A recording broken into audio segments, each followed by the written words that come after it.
puis l'éducation nationale. J'ai passé ma carrière dans la formation et j'ai beaucoup développé la formation professionnelle.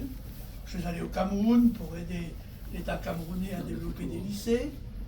J'ai fondé au Togo 2 lycées professionnels, un en aquaculture, l'autre en élevage. Je connais le Bénin.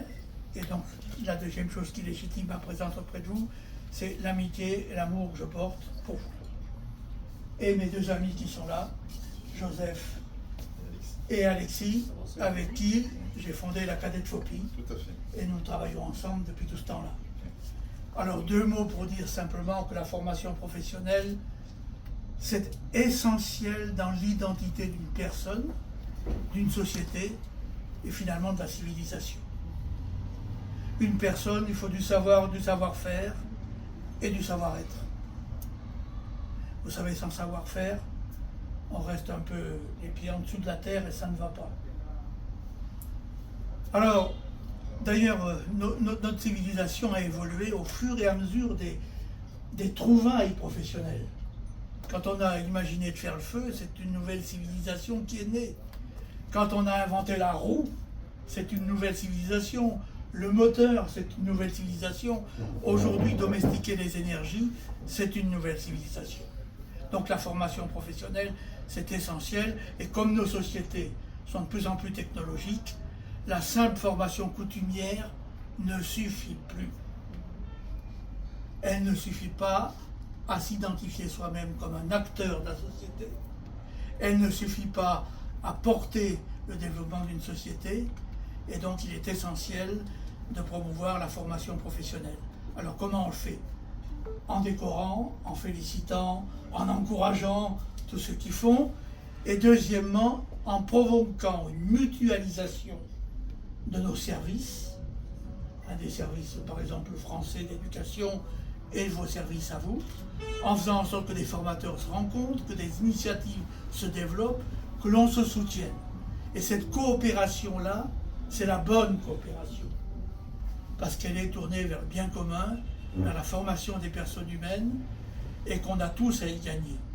Plus les gens sont formés, plus ils sont acteurs de leur société, plus le développement se fait, moins il y a de misère, plus il y a de gens heureux, et plus on peut se féliciter. Voilà ce que je voulais vous dire pour ouvrir cette cérémonie, dans laquelle nous allons donc décorer notre ambassadeur fidèle.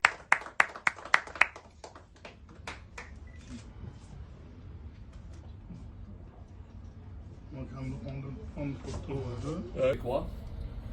Mais ça, ce n'est pas important. La plus grande chose dans le monde et l'œuvre qui est salutaire dans le monde, c'est celui qui consiste à réunir les hommes pour qu'ils avancent dans un sens possible pour construire des liens et avoir des résultats palpables pour agir sur le bien commun et créer quelque chose de positif pour un monde meilleur.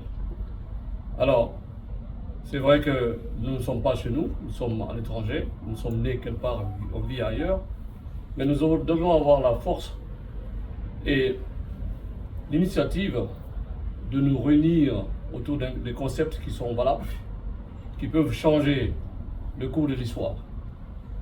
Il n'y a que nos couleurs qui sont différentes, mais nous avons tous le seul sang rouge dans le corps de chaque personne.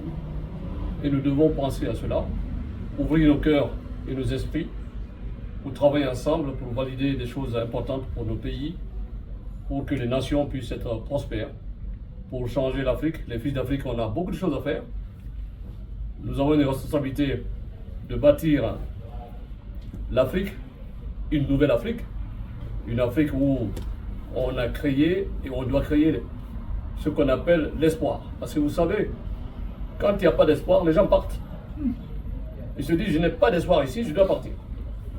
Donc nous devons travailler à bâtir l'espoir pour que les gens restent en Afrique, pour qu'on dise, mais je reste chez moi, je reste en Afrique, puisque j'ai l'espoir et je peux construire la belle Afrique. Alors je suis très heureux, je continuerai, je vous promets que je vais continuer à apporter ma contribution aux jeunes, aux start-up et aux femmes, qui sont aussi des leaders, qui sont un peu enfouis que les États doivent porter.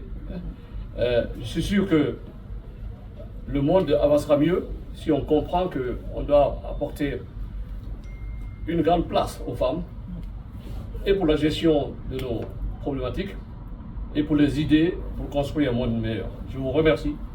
Je suis très heureux. Merci, Tadeusz.